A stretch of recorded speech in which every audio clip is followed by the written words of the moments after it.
يا مجنونة لما تسافرين تعملي ترانزيت شنطة ما يدخلون للمطار من الطيارة إلى الطيارة، يعني في حد اشتكى على النقة خراج. يعني الغباء ملوش أول من آخر عند الناس دي، يعني هناء متخلفة وغبية ومتابعينها زيها، والله العظيم الطينة من العجينة. هقول لكم ليه يا جماعة، ده كومنت جاني.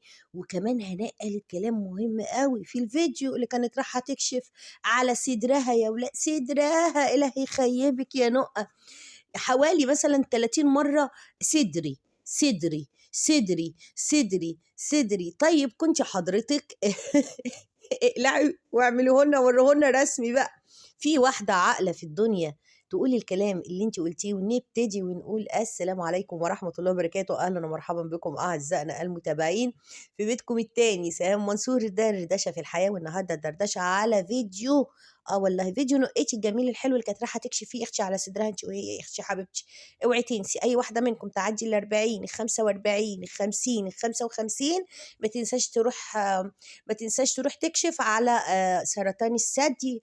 واظن ان كانت الكلمه دي تبقى كفايه لو انا عايزه مثلا اوعيكم واقول لكم اوعوا تطنشوا، او ان انتوا ما تاخدوش بالكم من حالكم بعد سن ال40 تروحوا تكشفوا على تعملوا دوره ليكم او تكشفوا علشان مرض سرطان الثدي. بس اديني نصحتكم بكلمه محترمه تليق بست مصريه، تليق بست، تليق بانثى انها تتقال.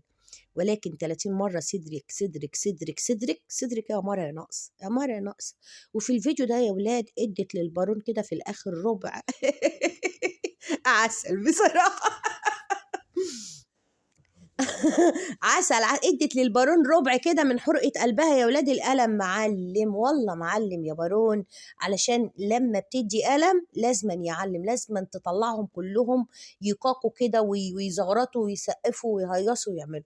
البت ورك الفرخة قال ايه، بتقول لكم ايه بقى بعد ما طلعت تشتمني؟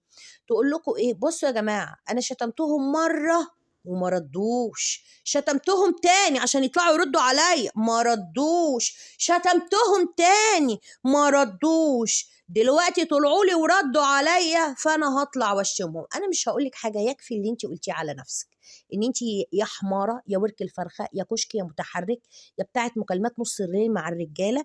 ان انت شتمتينا مره ان احنا ناس مؤدبين ما شتمناكيش، شتمتينا مرة تانية احنا طلعنا ناس مؤدبين ما شتمناكيش، شتمتينا مرة تالتة واضطرينا نرد على واحدة زبالة زيك. مش هقول لك غير حاجة واحدة بس قلتها لك قبل كده يا بت ومش هرهي وارغي معاكي، طلعي لي عنوان الديوسة ابوكي على المنتدى.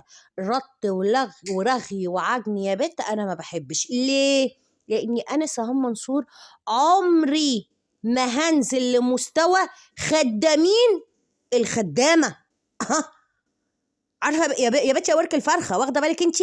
يعني خدامين الخدامة، فانتوا متخيلين انتوا فين؟ انتوا تحت الشبشب بتاعي اللي بمشي بيه في الشارع. نروح للست نقة. الست نقة طلعت لنا يا ولاد بفيديو. اول ما فتحت كده قالت لكم انا بعيط، انا بعيط، كل ما افتح الفيديو اعيط، امسحه واعيده تاني اعيط. بتعيطي ليه يا شمنونتي؟ بتعيطي ليه يا نقاتي؟ قالت لك الناس الظالمه الوحشه، الناس اللي منهم لله اللي ظلموني وجم عليا وبهدلوني وخلوا شنطتي تتاخد مني في المطار. الناس يا جماعه، انا ست على سجيتي، انا ست على طبيعتي. انا عايزه اقول لكم اني انا اتبهدلت، انا اتمرمطت، انا اتشحططت انا وبناتي. والله العظيم منهم لله يا ولاد، والله العظيم اللي قالوا لكم، اللي بلغوا فيا في مطار اسطنبول، مطار تركيا، ان هي وبنتها بيبيعوا مخدرات. فين بنتك انت اللي كنت مسافره؟ مالك انت وبنتك؟ ما يجراش حاجه بردك على المختصين او على المسؤولين في مطار اسطنبول انهم يتاكدوا ويتفحصوا ويتمحصوا. بس يعني السؤال ويبقى هنا سؤال مهم جدا يا نقيتي، على الناس المفتريين الكخيل اللي بهدلوكي ومرمطوكي وجابوكي وودوكي وشحتتوكي يا اختي، شحتتوكي شحتته منهم لله. هيسيبوا الجثه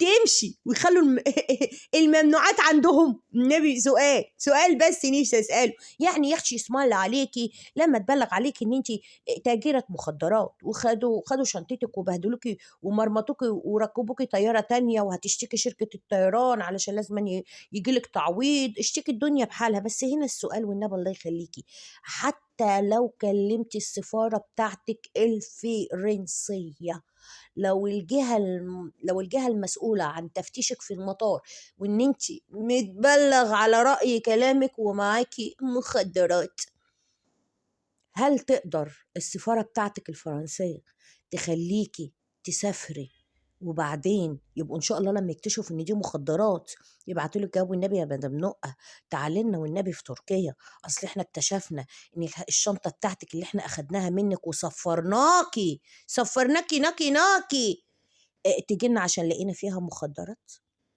والله هيحتفظوا بيكي ويحتفظوا بالمخدرات ويحتفظوا بالجثه اللي ماسكه المخدرات. ارجع اقرا لكم الكومنت اللي انا قريته لكم في اول الفيديو. الكومنت واحده دخلت كتبت لي قالت لي ايه، يا مجنونه لما تسافرين تعملي ترانزيت. انا يا اختي علشان كده انا يا اختي لا بسافر ولا بعمل ترانزيت، وبناء على معلوماتي الضيقه ان انا ست ما سافرتش قبل كده وبعمل ترانزيت فانا مش عارفه، فانا انتقدت الفيديو بتاعها على اساس عدم معرفتي بالطيران. يا حبيبه قلبي اسم الله عليكي، الشنطة ما يدخل المطار.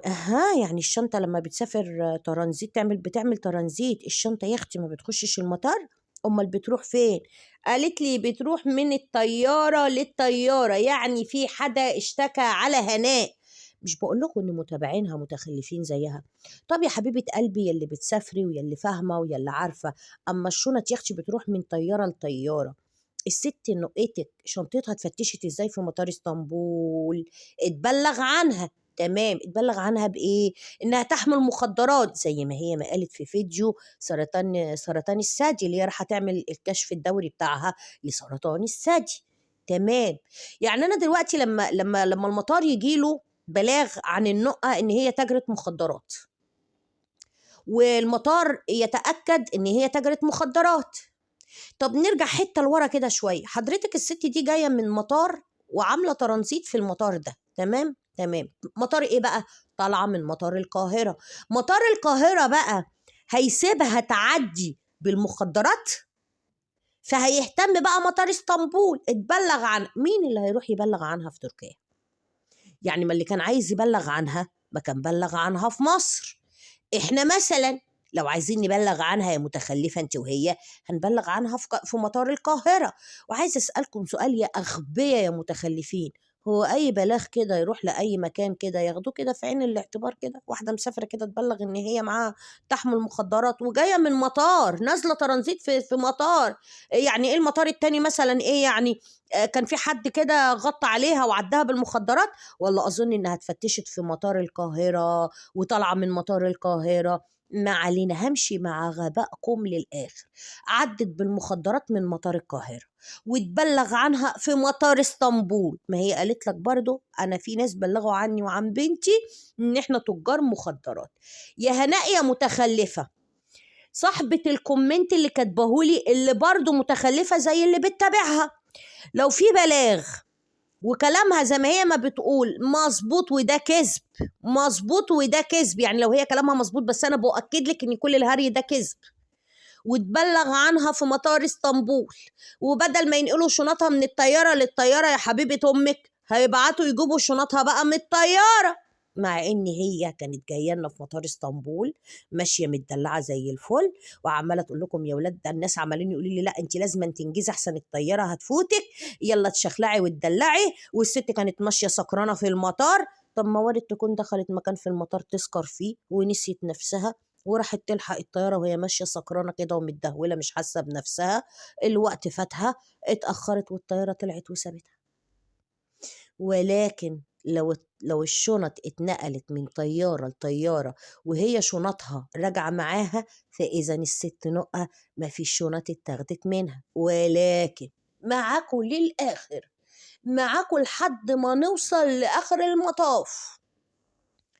لو في بلاغ فعلي اتقدم وجابوا شنطها وخدوا شنطها، يعني هم هياخدوا بقى الدواء ويدوا لها بقيه هدومها، ولا هياخدوا الشنطه اللي فيها الدواء بهدومها؟ يعني هي المفروض الشنطه فيها كيس كده، فيها في كام علبه دواء في كيس بلاستيك كده في قلب شنطه هدومها، هياخدوا الشنطه كلها ليه بقى؟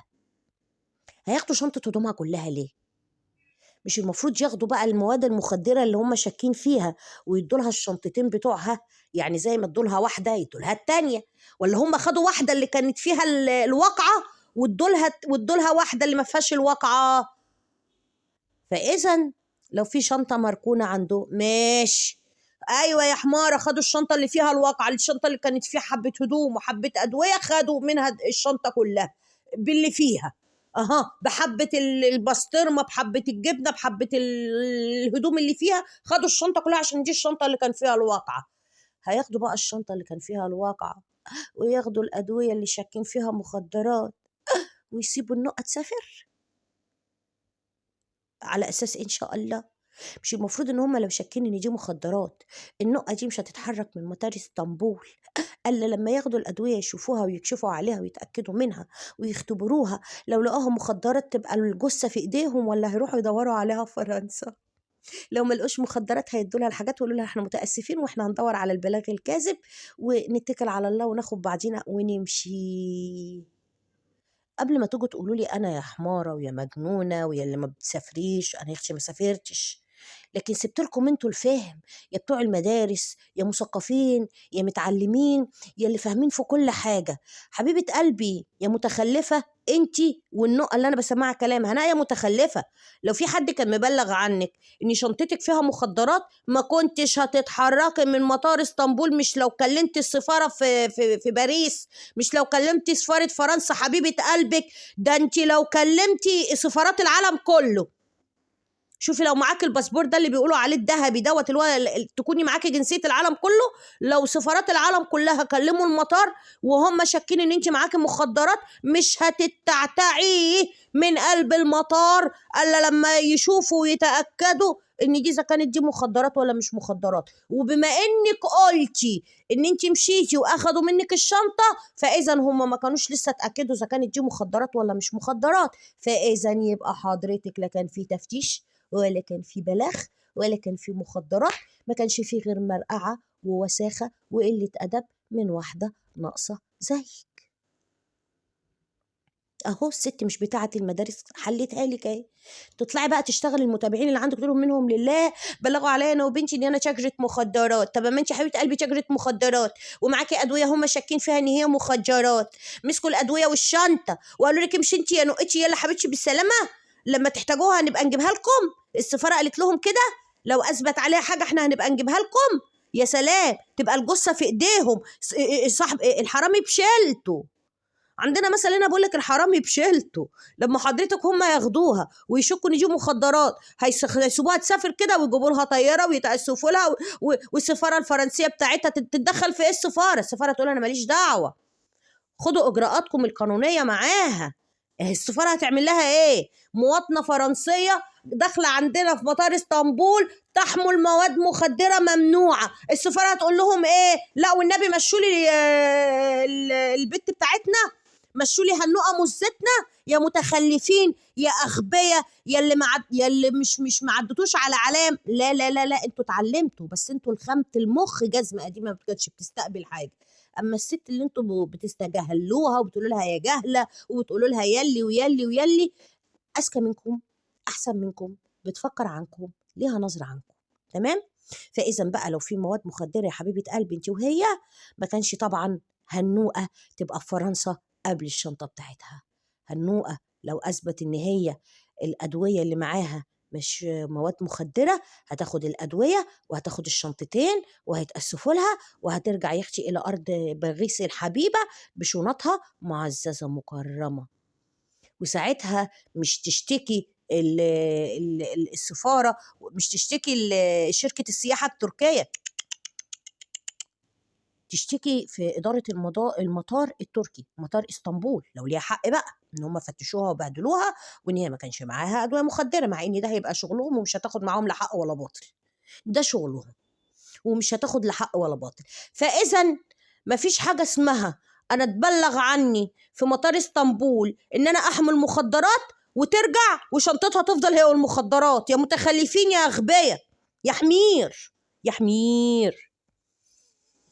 نروح للست نقة. الست نقة بعد ما طبعا ما قعدت تتشنهف وتعيط وتزغرط وتصوت وتقول لكم انا اتعمل فيا، انا اتبهدلت، انا رحت، انا جيت، قالت لكم ايه كمان؟ قالت حاجه مهمه، قالت لكم يا جماعه انا اتبهدلت بهدله ما فيش بعد كده. ده انا حتى لما ما ركبتش الطياره بتاعتي اللي رايحه على بوردو على طول، واضطريت ان انا انزل في فرنسا او في باريس، ومن باريس اخدت تي جي في القطر للمحطه اللي هي بتاعت بوردو. اسكتوا، ما عرفتوش ايه يا نقة؟ ما دريتوش ايه يا بنت اللي حصل؟ قولي لنا يا اختي خضتين.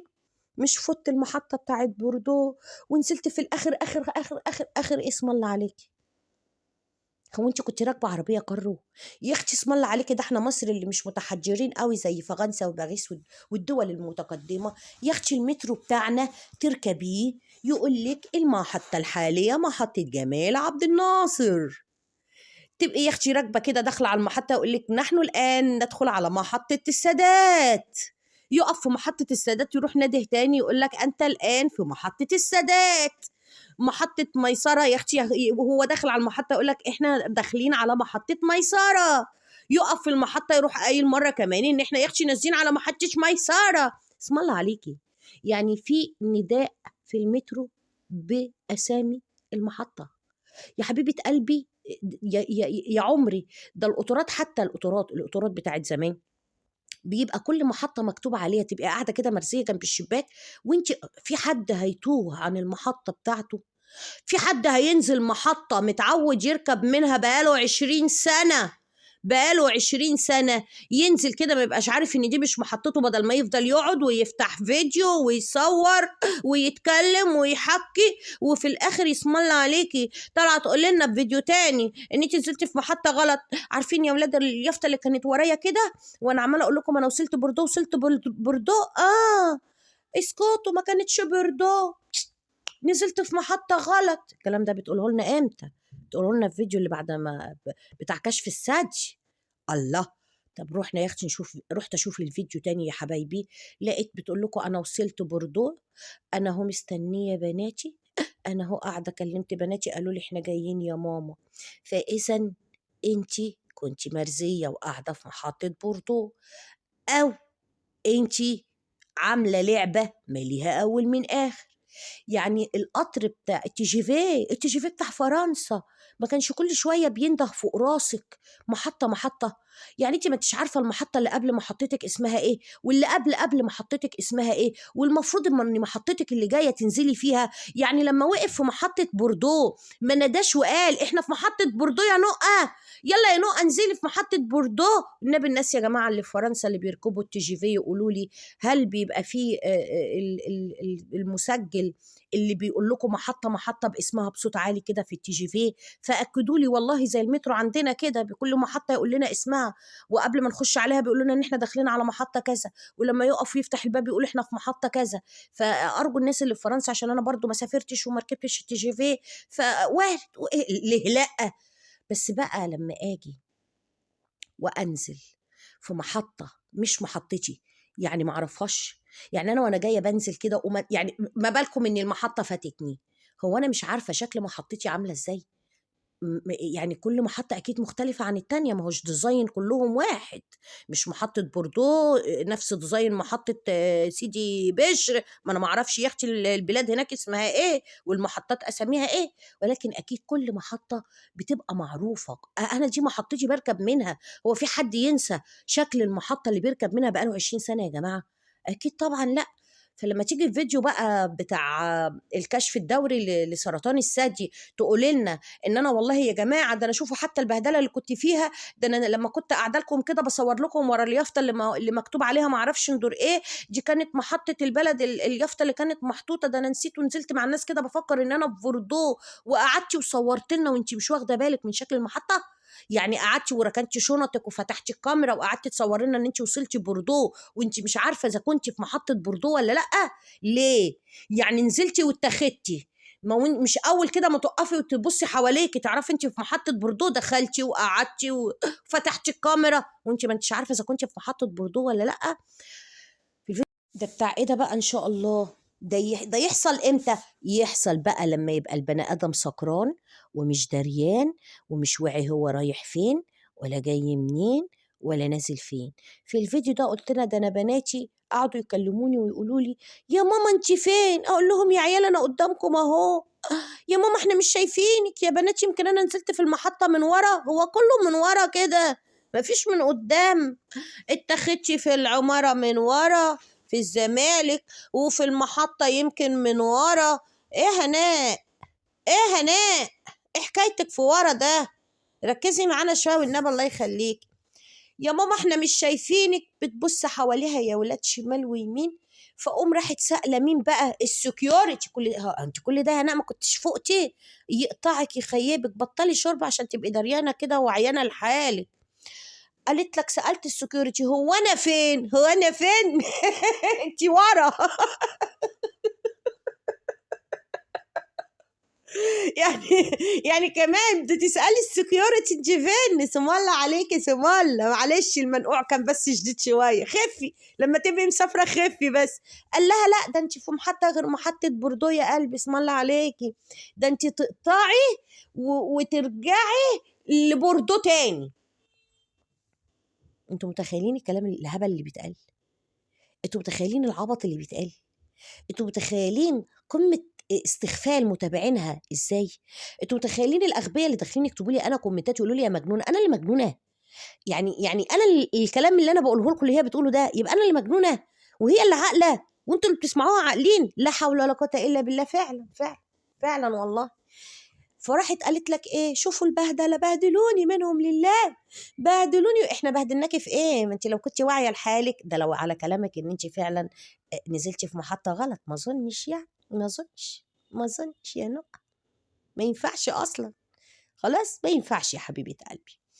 لو بقى حضرتك مصحصحه لحالك كده ومصحصحه لنفسك كده وما تضربيش وما تشربيش، كنت هتلاقي نفسك كويسه جدا جدا جدا ومركزه في المحطه بتاعتك يا اختي. هتبقي عارفاها، سامعه المحطه اللي قبلك، سامعه المحطه اللي قبلك اسمها ايه. اكيد طبعا عارفه المحطات اللي انت بتمري عليها. يعني انا مثلا لما ابقى مسافره ببقى عارفه ان انا لما هركب القطر من محطه من محطة رمسيس هعدي على محطات ببقى حفظتها خلاص. ببقى عارفة مثلا ان سيدي جابر قبل محطة اسكندرية. ولا هي الدنيا سداح مداح عندكم كده ما انتوش فاهمين حاجة وقاعدة بس ماسكنا فرنسا فرنسا فرنسا فرنسا؟ ده طلع فرنسا حتى ما فيهاش المنبه الصوتي لأسامي المحطات اللي انتوا بتنزلوا فيها. اتمدنوا بقى. ده مصر اتمدني، تتمدنوا بقى يخيبكم. والنبي يا نقى وصلي صوتك للمسؤولين عندكم انهم بعد كده يحطوا لكم جرس بأسامي المحطات فوق راسكم عشان السكرانين اللي زيك يبقوا ينتبهوا هم نازلين في اي محطة. الله. وبناتي يا ولاد جوني مرتين راحة راجعة راحة راجعة راحة راجعة راحة راجعة راحة راجعة. رحت يا اختي اشوف فيديو السفر تاني، قلت يمكن تكون قالت اي معلومة ان هي نزلت في محطة غلط ورجعت ركبت تاني. نزلت في بوردو. رحت لقيتها قاعدة قدام اليافطة بتقول لكم أنا هنا وصلت بوردو. وشوية وطلعت لنا صورت لنا تثبت لنا. ما هو بصوا دايما البني آدم لازم يثبت لكم عشان هو عارف إنه بيجي اثبت تنفي. فعايزة تثبت لكم إن هي جت في محطة بوردو. طب احنا عايزين نسأل سؤال، انت نزلتي في مطار باريس ما صورتلناش ليه؟ انت رحتي تركبي التي جي في ما صورتلناش ليه؟ ما فتحتيش فيديو قلت يا جماعة ده انا اتبهدلت؟ ده انت رحتي شلتي عيالك وانت جايه متبهدلة، المفروض بتقولي يوم ونص 36 ساعة متمرمطة في السفر ويمكن اكتر. لا صورتلنا في مطار فرنسا اللي هو باريس، ولا صورتلنا وانت رايحة تركبي القطر، ولا قلت لنا اي معلومه ان انت ركبتي واتنقلتي من مطار لمطار لمطار. ما فيش. مع انك يا هناء ما بتسيبيش مؤاخذه يعني وانت داخله الحمام في المطار يعني ممكن تصوري، وانت في الحمام في الطياره عندك استعداد تصوري. فروحتي مطار باريس وما صورتناش مطار باريس وانت نازله من الطياره. فاذا انت كدابه. ما اخدتيش تاكسي عشان تروحي تركبي من الطياره التي جي في، ولا التي جي في مكانه في المطار؟ في محطه للتي جي في في المطار، تركبي كده من المطار تنزلي تخشي على تنزلي سلم تلاقي نفسك في محطه التي جي في، تركبي تيجي على بوردو كدابة. ما صورتلناش ليه وانت في التي جي في؟ ما انت كنت قاعدة بقى في التي جي في كام ساعة فاضية بقى، ما فتحتناش ليه وحكيتي معانا وقلت بصوا يا جماعة انا في التي جي في منهم لله، منهم لله بهدلوني ومرمطوني. علشان يا هناء انت كدابة. فاذا يا جماعه بالاثبات وبالدليل اهو، روحوا شوفوا فيديو السفر اللي هي كانت جايه فيه، واسمعوا كلامها في فيديو المقطع بتاع عيالها، بتاع اللي اتبهدلت هي وعيالها عشان راحت محطه ورجعت لمحطه. دينا بنعمل لك مشاهدات اهو يا وسخه، بنعمل لك مشاهدات اهو يا سافله. هتلاقوا ان كل كلامها متضارب ومتناقض مع بعضه، علشان هي كدابه. الكداب نساي، ما بيبقاش عارف انا بقول ايه دلوقتي، فانا قلت ايه امبارح وقلت ايه اول امبارح. في الفيديو ده هي المفروض ان هي رايحه تكشف تعمل الاختبارات بتاعه سرطان الثدي. اولا هي دخلت المستشفى وصورت، وده ممنوع. ممنوع ان اي حد يصور يا جماعه في اي مستشفيات. اللي انا اعرفه ان المستشفيات ممنوع التصوير فيها، ولكن هي خبيثه، هي بتصور لما تبقى قاعده لوحدها في الاوضه، فاهمين؟ وبتتكلم بالراحه زي الحراميه. عرفتوا بقى ليه هي في المستشفى بتتكلم بالراحة وهادية؟ بصوا يا جماعة، دي الإشاعة اللي أنا هعملها. بصوا يا جماعة، بيضغطوا على صدري بإيديهم الاتنين كده عشان يحطوه في الجهاز. بالله عليكم حوالي 30 مرة قالت لكم صدري صدري، بيقفشوا في صدري، بيحطوا إيديهم في صدري، يمسكوا الصدر كده جامد ويعملوه عشان يحطوه في الجهاز من هنا ومن هنا. الصدر ده لوحده والصدر ده لوحده. صدر إيه يا هناء؟ وورك إيه يا هناء؟ وفخدة إيه يا هناء؟ وورا المطار ايه يا هناء؟ وورا المحطة ايه يا هناء؟ وورا العمارة ايه يا هناء؟ يا هناء ابقي ركزي يا هناء. يا هناء صدر ايه اللي انت طالعه تكلمينا فيه يا هناء؟ صدر ايه يا هناء اللي انت طالعه تحكي لنا فيه يا هناء؟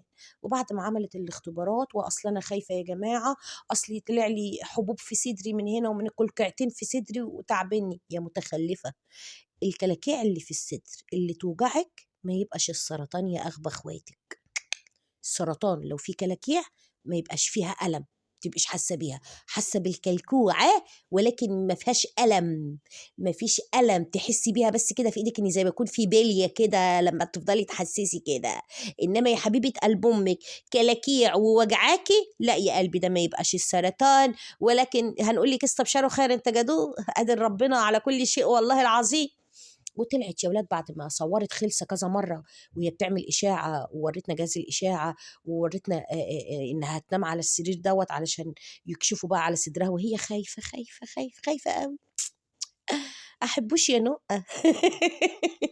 طلعت بقى يا ولاد، ركبت العربية وابتدت بقى تفتكر ايه اللي عملوا فيها سيلبارون. ومن هنا بقى يا ولاد جالها انهيار عصبي.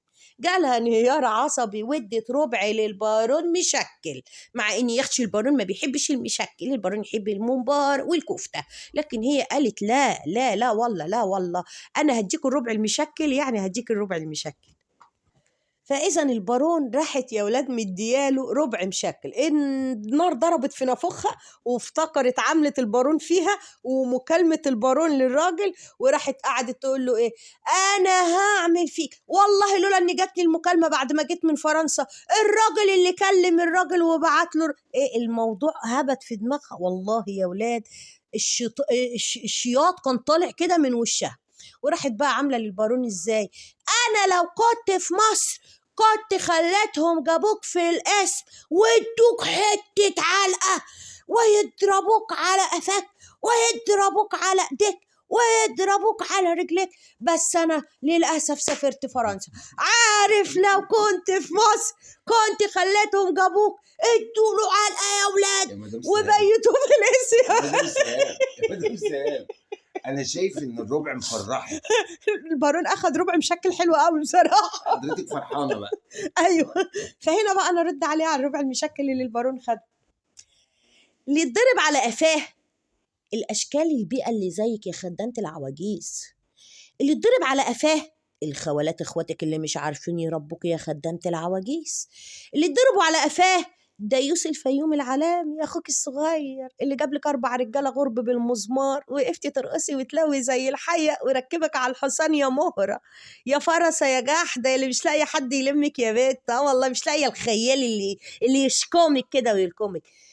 اللي يتضرب على قفاه الأشكال الواطية البيئة الخدامين اللي زيك اللي اتضرب على قفاه السكرانين اللي بيمشوا سكرانين ويطلعوا على الكاميرا سكرانين وشاربين ومتدروخين ومش عارفين يلموا نفسهم، اللي اتضربوا على قفاهم اللي تطلع وتقول أنا رخيصة رخيصة رخيصة، اللي اتضرب على قفاه اللي يطلع يقول أنا رايحة أداوي الشرخ ورايحة أرجع 1% مع راجل، اللي يتضرب على قفاه يا هناء اللي ينزل يتمسخر ويحب ويتشخلع مع ابو زياد ويقول اتمختري يا حلوه يا زينه، اللي اتضرب على قفاه اللي يطلع ابو زياد يديله على قفاه ويطلعك ارخص كائن في الكون ويقول لك انا مش عايزك، انا عملت استخاره مرتين يا نقاتي.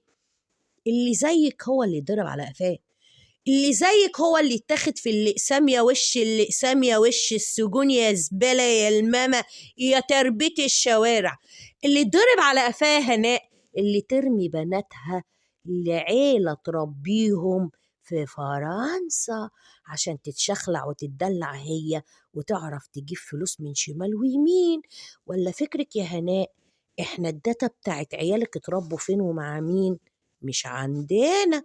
اللي اتضرب على قفاه يا هناء اللي مؤاخذة يعني ما يكونش ليها لا كسر ولا حاكم ولا شكم ولا راكم، يا كلبة يا بنت الكلاب يا اللي ابوك المستشار معرفش يضيع من وقته نص ساعة ويربيك يا سفلة يا سايبة يا دايرة على حل شعرك. اللي ضرب على قفاه أخوك المستشار المعرض الكبير اللي معرفش يشكمك ويلمك ويقولك اتلمي فرجتي علينا الدنيا. اللي اتضرب على قفاه أذكرك للمرة المليون يا هناء أخوك ديوس الفيومي العالمي الديوس عليكي وعلى أهل بيته. عرفتي يا نقتي مين يا حبيبة قلب أمك اللي يتضرب على قفاه؟ أما رد البارون هيطلع لك من عند البارون، إنما أنا قلت إحنا بقى 2 ستات مع بعض كده نعرف بقى إيه خبايا بعض. تمام يا نقتي؟ تمام يا نقتي يا حلوة يا جميلة يا بيضة. أشكركم متابعيني الأعزاء، شكرا ليكم، وانتظروا فيديو على سهام وبيتها وكنوزها، نطلع بقى ونشوف مين المنقبات اللي خدوها ورا العمارة لا قصدي خدوها كله ورا ما بقناش عارفين لها ورا من قدام. انتظروني في الفيديو القادم، أشكركم جدا جدا وأقول لكم السلام عليكم ورحمة الله وبركاته.